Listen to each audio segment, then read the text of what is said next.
가난에 져들은 한 농부가 비탄한 마음으로 총을 들고 사냥을 나갑니다. 저녁에 먹을 음식거리를 사냥이라도 해서 확보하기 위함이죠. 가서 참으로 다행히도 거위 한 마리를 발견하게 됩니다. 그래서 이 농부는 거위를 향해 총을 겨눕니다. 그때 거위가 애원합니다. 나를 죽이지 말고 나를 살려줄 뿐만 아니라 내게 굶주린 나에게 먹을 곡식을 좀 주고 물을 주면 내가 후히 보답하겠습니다. 그래서 이 농부는 거위를 죽이지 않고 집으로 가지고 옵니다. 그리고 집에 남겨있는 몇 개 알곡하고 물을 먹입니다. 자고 일어났더니 놀라운 일이 벌어집니다. 자고 일어났더니 이 거위가 황금알을 낳은 것입니다. 얼마나 감동스러운지, 이 거위가 얼마나 귀한지, 뽀뽀도 해주고 싶고 빗질도 해주고 싶고 닭장이 아닌 자기 침대에 누이고 자고 싶을 만큼 소중하고 감사했습니다. 그러나 그 다음 날이 되자 또 알이 하나 더 생기고 그 다음 날이 되자 또 하나 생기고 알의 숫자가 점점 늘어나면서 알은 크게 보이는데 거위는 점점 작게 보이는 것입니다. 수학 공식인데 황금 알수가 늘어나면 늘어나갈수록 고마운 마음이 자꾸 줄어드는 것입니다. 이 멍청이 같은 거위는 어째 하루에 한 개밖에 못 낳는가? 먹기는 여전히 먹으면서 어떻게 한 개밖에 안 낳는가? 그래서 배를 갈랐죠. 그리고 알을 하나 꺼내고 나니까 그 속에 아무것도 없었습니다. 이것은 성경 얘기가 아닙니다. 이솝이라고 하는 사람이 주제를 잊어버리고 은혜를 잊어버리기 쉬운 거들먹거리는 당시의 지도자들을 비아냥하기 위해서 쓴 우화일 뿐입니다. 그러나 우리에게도 이 메시지는 강렬합니다. 잘 나갈 때 조심하세요. 잘 나갈 때 조심하세요. 잘 나갈 때 조심해야 됩니다.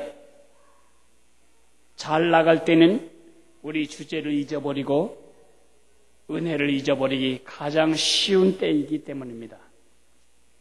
모든 것이 하나님의 은혜입니다. 하나님의 은혜가 아닌 것이 하나도 없습니다. 책에서 하나님의 은혜를 뽑아낸다면 마치 저를 구성하고 있는 모든 분자 중에 애치, 수소 원소를 뽑아낸 것처럼 저는 아무것도 아니고 아무것도 할 수 없고 아무것도 될 수가 없습니다. 얼마나 큰 은혜인지.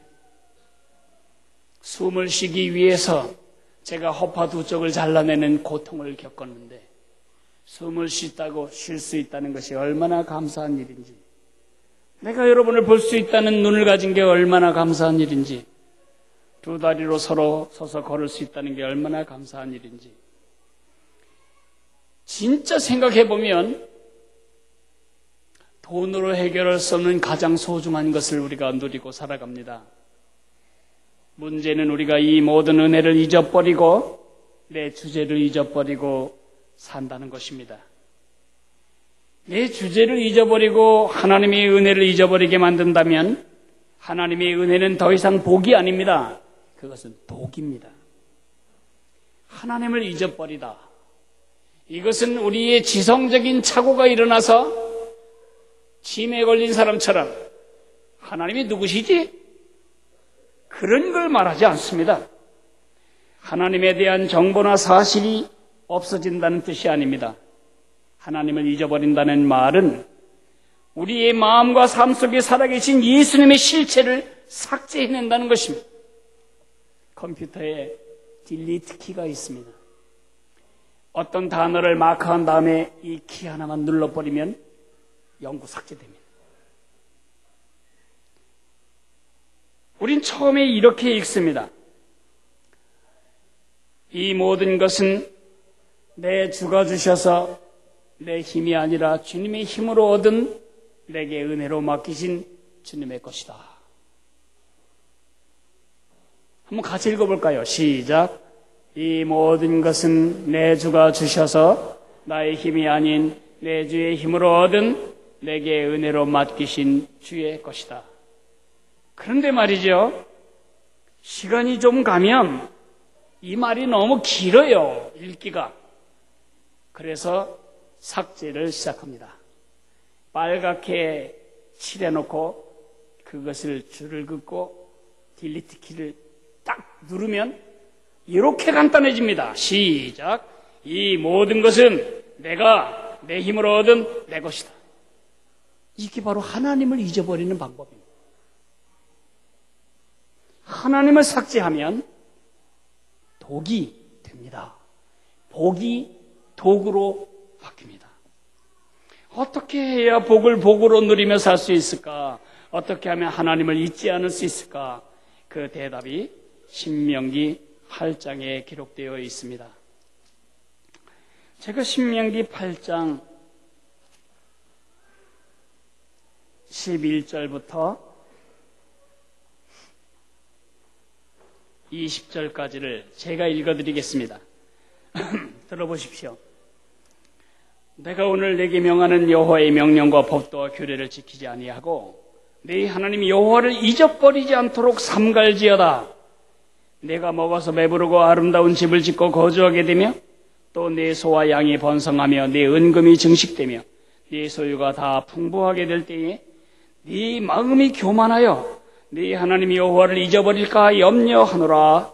여호와는 너를 애굽 땅 종되었던 집에서 이끌어내시고 너를 인도하여 그 광대하고 위험한 광야 곧 들뱀과 전갈이 있고 물이 없는 간조한 땅을 지나게 하셨으며 또 너를 위하여 단단한 반석에서 물을 내셨으며 네 조상들도 알지 못하는 만나를 광야에서 내게 먹이셨나니 이는 다 너를 낮추시며 너를 시험하사 마침내 내게 복을 주려 하심이었느니라.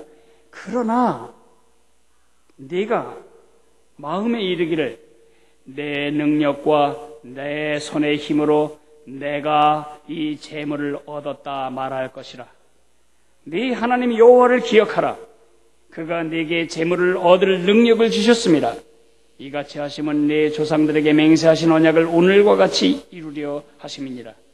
네가 만일 네 하나님 여호와를 잊어버리고 다른 신들을 따라 그들을 섬기며 그들에게 절하면 내가 너희에게 증거하노니 너희가 반드시 멸망할 것이라. 여호와께서 너희 앞에서 멸망시키신 민족들같이 너희도 멸망하리니 이는 너희가 너희 하나님 여호와의 소리를 청종하지 아니함이니라. 이것은 우리에게 쓴 글은 아닙니다. 이 본문은 모세라고 하는 이스라엘의 지도자가 광야 생활을 끝내고 가나안 땅에 지금의 팔레스타인 땅에 들어가기 직전에 모압 평지에서 제2세대 이스라엘 백성들에게 말씀한 유언입니다. 오늘 말을 쪼리면 세 마디입니다. 첫째, 하나님이 너희에게 무지무지한 복을 주실 것이다. 행복하죠. 그들은 그들의 힘이 아닌 하나님의 능력으로 땅을 차지하게 될 것입니다. 그들은 그들이 짓지 않은 성에서 살게 될 것입니다. 그들은 그들이 짓지 않은 집에서, 그들이 채우지 않은 세간살이로 살게 될 것입니다. 그들은 그들이 심지 않은 올리브 나무에서 올리브를 따게 되고, 그들이 만들지 않은 올리브즙 틀에서 올리브 기름을 짜내게 될 것입니다. 그들은 그들이 심지 않은 포도원에서 포도를 따고, 그들이 조성하지 않은 초장에서 소와 양을 뜯기게 될 것입니다. 그들은 그들이 만들지 않은 밭에서 밀과 보리를 키우게 될 것입니다. 은금은 증식될 것이고 이들의 삶은 참으로 기름이 흐를 것이었습니다. 무지무지한 복, 이들이 상상할 수도 없는 복, 이집트에 있을 때 400년 동안 노예 생활할 땐 꿈도 꿀 수 없었던 복, 이들이 광야 40년 동안 매일 마른 땅을 걸으며 상상할 수도 없었던, 꿈도 꿀 수 없었던 복을 받게 될 것입니다. 그것이 첫 번째 예언입니다. 두 번째 예언. 그 복은 무지무지한 독이 될 것이다. 그 복 때문에 너희들은 망할 것이다.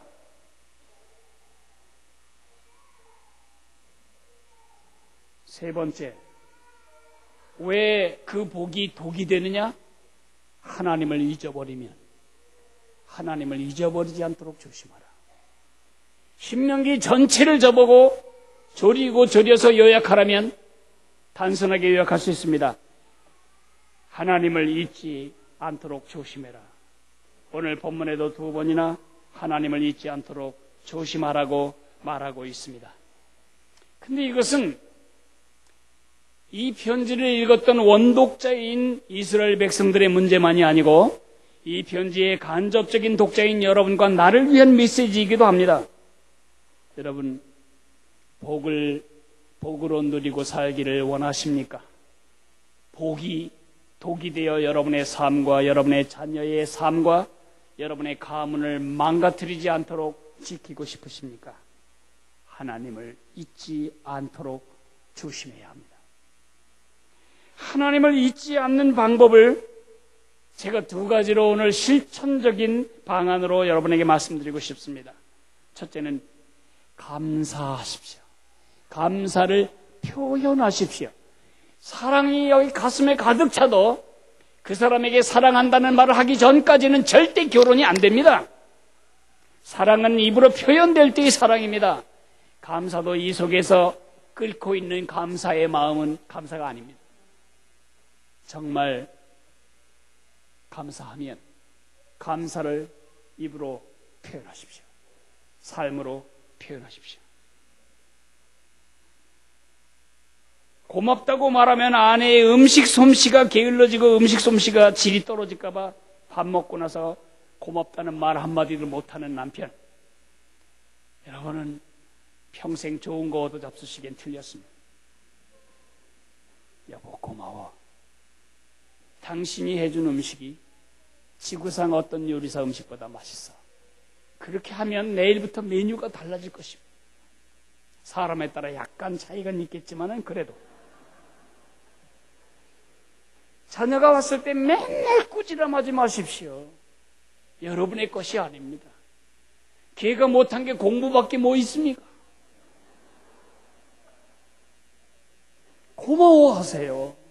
걔가 못 보면 어떡할 뻔했습니까? 걔가 못 걸어다니면 어떡할 뻔했습니까?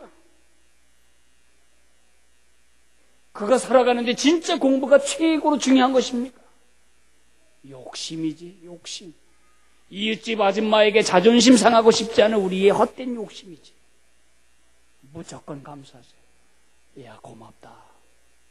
너 때문에 나는 엄마가 됐다. 너 때문에 나는 할아버지가 됐구나. 너 때문에 나는 시아버지가 됐구나.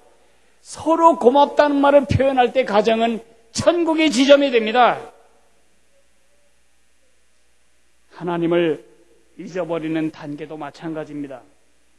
처음에는 감사합니다. 감사합니다. 감사합니다. 감사합니까? 감사할 게 별로 아니네. 익숙해지기 시작합니다. 그러면 당연해집니다. 그리고 나서 시시해집니다. 그리고 이제 불만이 쌓이기 시작합니다. 그리고 불평합니다. 하나님을 믿지도 않는 저 사람은 저렇게 잘 되는데 어째 나는 이렇게 안 풀립니까? 그래서 하나님께 서운해하기 시작합니다. 그러면 그 마음에서 말에서 생각에서 하나님의 말에다가 예수님 단어에다가 마크를 하고 딜리트키를 확 누릅니다. 예수님의 실체, 예수님의 사랑, 예수님의 은혜가 별 볼 일 없이 내 마음에서 삭제되면 하나님이 잊어버리는 것입니다. 이렇게 하나님을 잊어버린, 하나님께 감사를 잊어버린 첫 번째 증상은 순종하지 않습니다. 우리가 짓는 모든 죄의 발원지는 감사를 잃어버린 데서 잃어버리는 것입니다. 감사하는 사람, 감사하는 마음은 성령 충만한 마음입니다. 여러분의 마음속에 예수님이 왕으로 계시고 여러분이 지금 성령으로 충만하다면 여러분 마음속에 제일 먼저 나타나는 현상, 증상이 뭐냐? 감사합니다. 반대로 육적으로 충만할 때, 죄의 근성이 충만하게 내 심령을 붙잡을 때 제일 먼저 드러나는 증상은 원망과 불평입니다. 지난 한 주간 열심히 누군가를 비방했다면 여러분은 성령 충만하지 않은 삶을 살았습니다. 회사가 짜증나고 회사에 되어가는 일이 원망스러웠다면 여러분은 그 회사가 잘 되도록 해야 할 축복의 메신저로 거기 가 있는 것인데, 감사를 잃어버린 가슴은 마귀의 가슴입니다. 마귀가 마귀된 것은 한 천사장으로서 그의 지위를 잊어버리고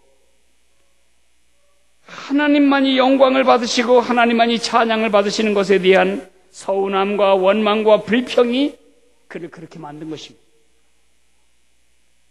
원망을 많이 하고 불평을 자꾸 계속하면 여러분의 말만 달라지는 게 아니고 여러분의 인격도 마귀의 인격과 비슷해집니다.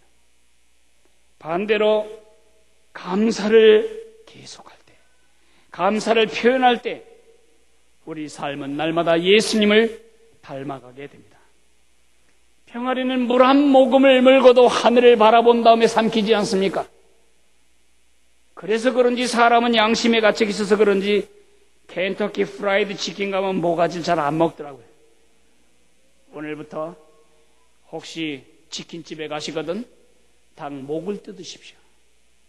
목을 뜯으면서 나도 범사에 감사하고 살겠다. 결심을 한번 해보세요.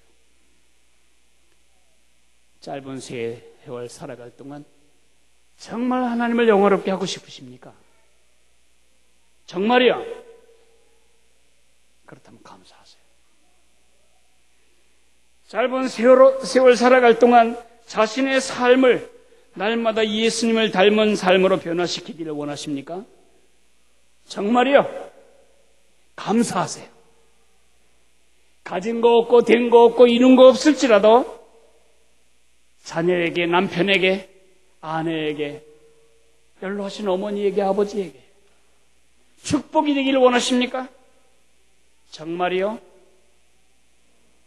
다른 거 하지 말고 제일 먼저 감사하세요. 감사합니다. 감사합니다.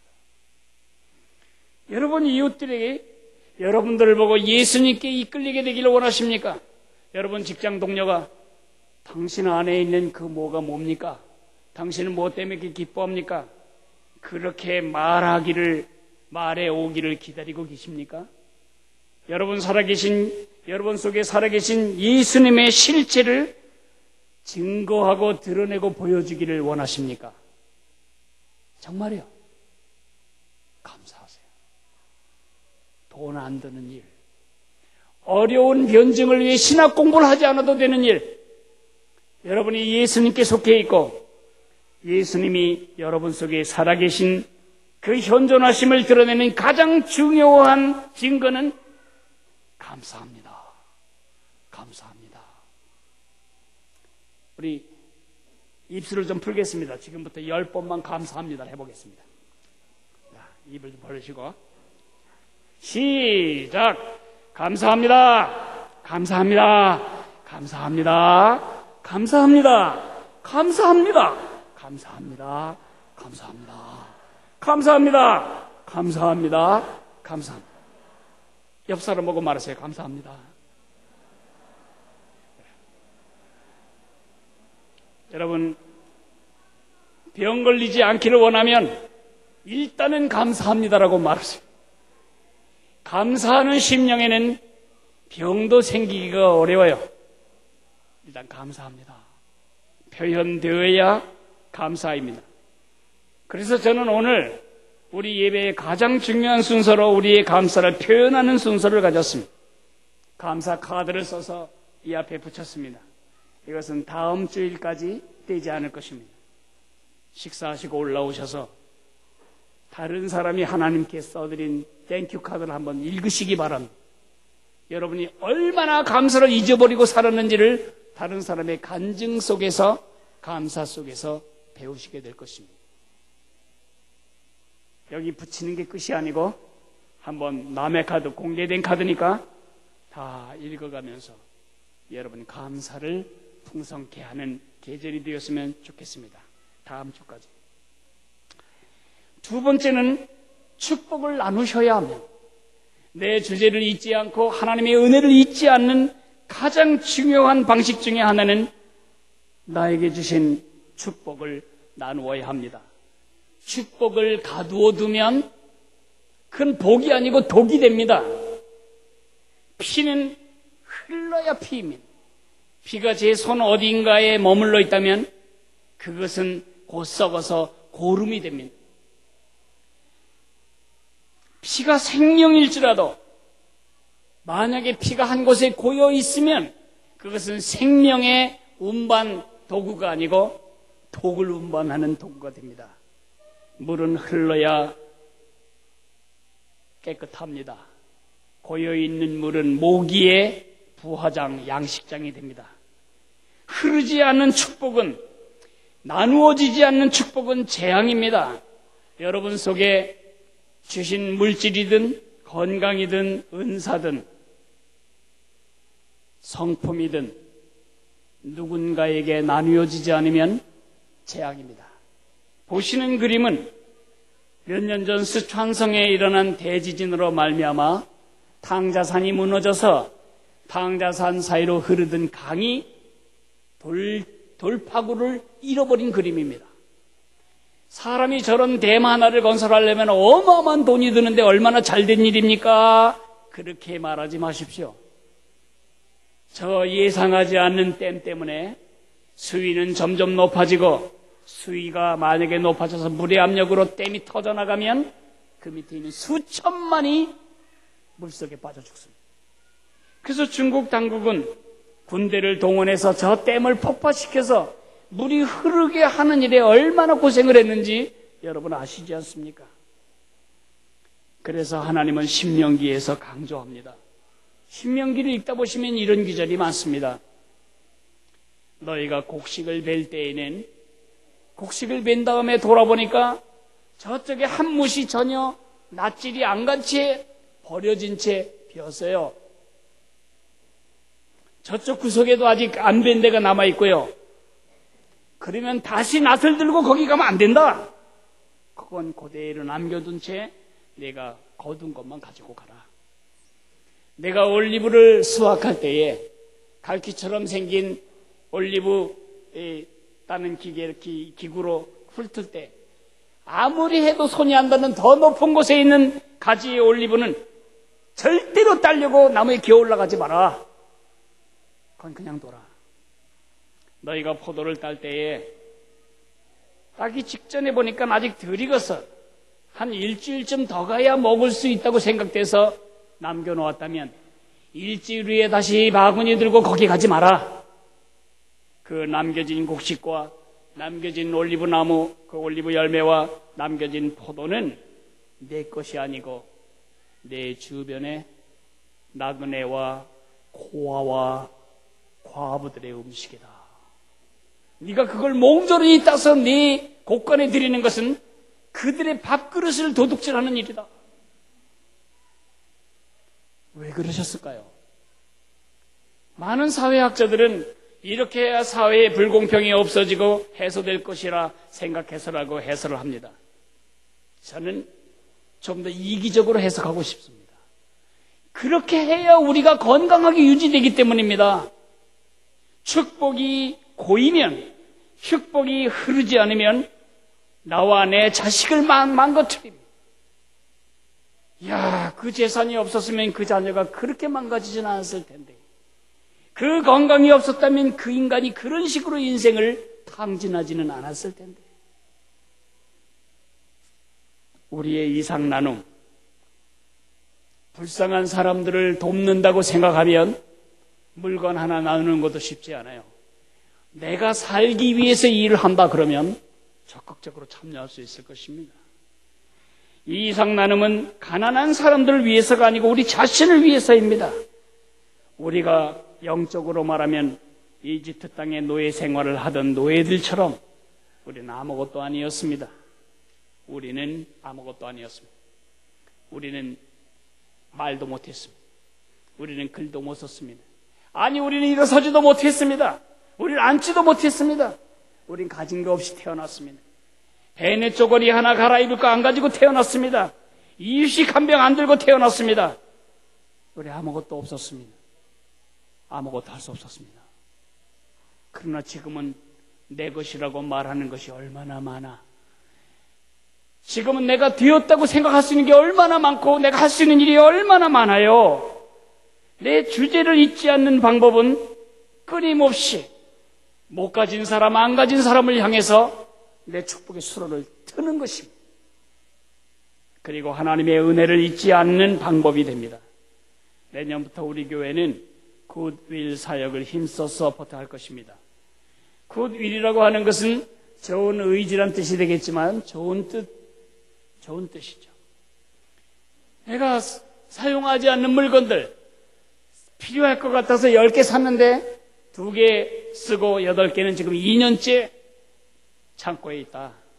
그거 왜 거기다 놓고 썩입니까? 그러면 그것을 기증합니다. 그러면 그 뒤에 있는 장애인들이 그걸 분리하고 수선하고 그거에 가격표를 붙여서 싼 가격에 팝니다. 또 다른 이 사회의 불쌍한 계층들이 와서 그것을 삽니다. 여러분들이 기증해 줬던 많은 물건은 한국 구딜에 기증되고 이 땅에 온 이방 노무자들, 탈북 자유를 찾아온 우리 형제들, 이 땅에서 파산하고 어떻게 살아가기가 어려운 사람들의 지금 구체적인 삶의 현장에 도움이 되고 있습니다. 장애인들에게 일할 기회를 주는 것입니다. 여러분, 하나님을 잊지 않기 위해서 우리가 날마다 근육 운동을 해야 합니다. 2가지. 첫째는 날마다 감사하십시오. 감사하는 사람만 감사가 이어집니다. 2번째, 날마다 축복을 나누십시오. 언제나 내 주제도 저랬었는데 그것을 기억하기 위해서라도 날마다 축복을 빼내셔야 합니다. 오늘 성찬식의 컨셉은 모든 복의 원천이신 하나님을 잊지 말자. 하나님이 주신 은혜를 복으로 누릴지언정 도구로 바꾸지 말자. 그것이 오늘 성찬식의 컨셉입니다. 이제 성찬 떡과 잔을 다 받으신 다음에는 앞에 띄어지는 기도문을 보시고 조용히 기도하십시오. 잃어버린 감사를 되찾으시기 바랍니다. 높아진 마음을 깎아내리시기를 바랍니다. 가장 원천적인 은혜, 우리를 마귀의 소나귀에서 죄의 소굴에서 죄의 속박에서 건져내신 그 은혜를 생각하면서 묵상하고 기도하다가 다 나뉘어진 다음에는 같이 고백하고 같이 기도하고 같이 먹도록 하겠습니다.